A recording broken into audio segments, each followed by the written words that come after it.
Joshua chapter 22 verse 21 to chapter 23 verse 16. Then the people of Reuben, Gad, and the half-tribe of Manasseh answered the heads of the clans of Israel, "The Lord, the Mighty One, is God.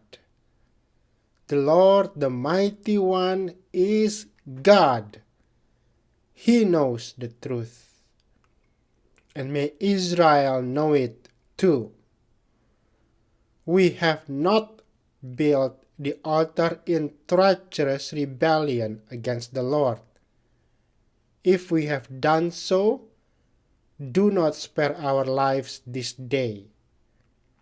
If we have built an altar for ourselves to turn away from the Lord, or to offer burnt offerings, or grain offerings, or peace offerings, may the Lord Himself punish us.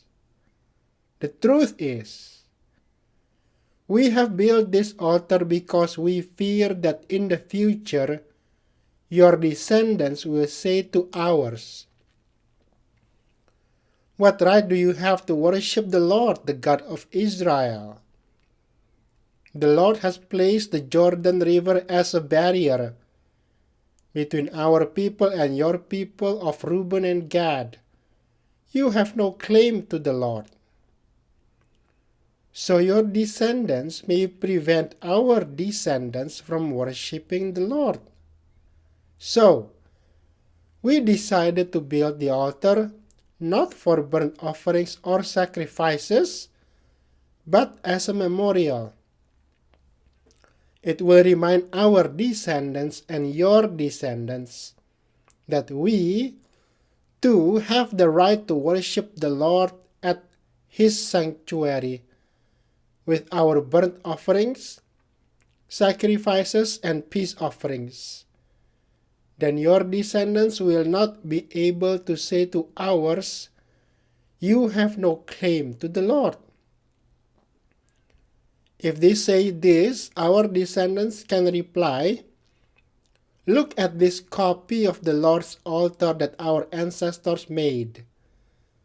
It is not for burnt offerings or sacrifices. It is a reminder of the relationship both of us have with the Lord. Far be it from us to rebel against the Lord or turn away from Him by building our own altar for burnt offerings, grain offerings, or sacrifices. Only the altar of the Lord our God that stands in front of the tabernacle may be used for that purpose." When Phinehas the priest and the leaders of the community, the heads of the clans of Israel, heard this from the tribes of Reuben, Gad, and the half-tribe of Manasseh, they were satisfied. Phinehas, son of Eleazar the priest, replied to them, "Today we know the Lord is among us, because you have not committed this treachery against the Lord as we thought. Instead, you have rescued Israel from being destroyed by the hand of the Lord." Then Phinehas, son of Eleazar the priest, and the other leaders left the tribe of Reuben and Gad in Gilead and returned to the land of Canaan to tell the Israelites what had happened. And all the Israelites were satisfied and praised God and spoke no more of war against Reuben and Gad. The people of Reuben and Gad named the altar Witness, for they said, "It is a witness between us and them, that the Lord is our God too." Joshua's final words to Israel. The years passed, and the Lord had given the people of Israel rest from all their enemies. Joshua, who was now very old, called together all the elders, leaders, judges, and officers of Israel. He said to them, I am now a very old man. You have seen everything the Lord your God has done for you during my lifetime. The Lord your God has fought for you against your enemies. I have allotted to you as your homeland all the land of the nations yet unconquered, as well as the land of those we have already conquered, from the Jordan River to the Mediterranean Sea in the west. This land will be yours, for the Lord your God will himself drive out all the people living there now. You will take possession of their land, just as the Lord your God promised you. So be very careful to follow everything Moses wrote in the book of instruction. Do not deviate from it, turning either to the right or to the left. Make sure you do not associate with the other people still remaining in the land. Do not even mention the names of their gods, much less swear by them or serve them or worship them. Rather, cling tightly to the Lord your God, as you have done until now. For the Lord has driven out great and powerful nations for you, and no one has yet been able to defeat you. Each one of you will put to flight 1,000 of the enemy, for the Lord your God fights for you, just as he promised. So be very careful to love the Lord your God. But if you turn away from him and cling to the customs of the survivors of these nations remaining among you, and if you intermarry with them, then know for certain that the Lord your God will no longer drive them out of your land. Instead, they will be a snare and a trap to you, a whip for your backs, and thorny brambles in your eyes, and you will vanish from this good land that Lord your God has given you. Soon I will die, going the way of everything on earth. Deep in your hearts you know that every promise of the Lord your God has come true. Not a single one has failed. But as surely as the Lord your God has given you the good things he promised, he will also bring disaster on you if you disobey him. He will completely destroy you from this good land he has given you. If you break the covenant of the Lord your God by worshiping and serving other gods, his anger will burn against you, and you will quickly vanish from the good land he has given you. Luke chapter 20, verse 27 to 47. Discussion about resurrection. Then Jesus was approached by some Sadducees, religious leaders who say there is no resurrection from the dead, they posed this question: Teacher, Moses gave us a law that if a man dies, leaving a wife but no children, his brother should marry the widow and have a child who will carry on the brother's name. Well, suppose there were 7 brothers. The oldest one married and then died without children. So the second brother married the widow, but he also died. Then the third brother married her. This continued with all 7 of them, who died without children. Finally, the woman also died. So tell us, whose wife will she be in the resurrection? For all 7 were married to her. Jesus replied, Marriage is for people here on earth. But in the age to come, those worthy of being raised from the dead will neither marry nor be given in marriage, and they will never die again. In this respect, they will be like angels. They are children of God and children of the resurrection. But now, as to whether the dead will be raised, even Moses proved this when he wrote about the burning bush. Long after Abraham, Isaac, and Jacob had died, he referred to the Lord as the God of Abraham, the God of Isaac, and the God of Jacob. So he is the God of the living, not the dead, for they are all alive to him.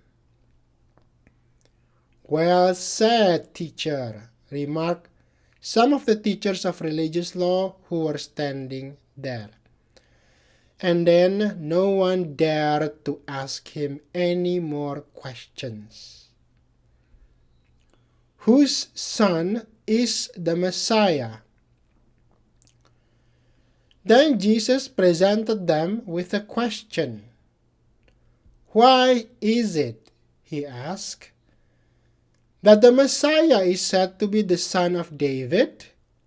For David himself wrote in the book of Psalms, The Lord said to my Lord, Sit in the place of honor at my right hand, until I humble your enemies, making them a footstool under your feet. Since David called the Messiah Lord, how can the Messiah be his son? Then with the crowds listening, he turned to his disciples and said, Beware of these teachers of religious law, for they like to parade around in flowing robes and love to receive respectful greetings as they walk in the marketplaces, and how they love the seats of honor in the synagogues and the head table at banquets. Yet they shamelessly cheat widows out of their property and then pretend to be pious by making long prayers in public. Because of this, they will be severely punished.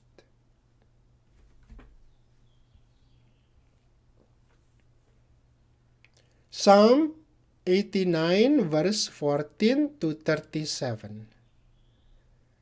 Righteousness and justice are the foundation of your throne. Unfailing love and truth walk before you as attendants. Happy are those who hear the joyful call to worship, for they will walk in the light of your presence, Lord. They rejoice all day long in your wonderful reputation. They exalt in your righteousness. You are their glorious strength. It pleases you to make us strong.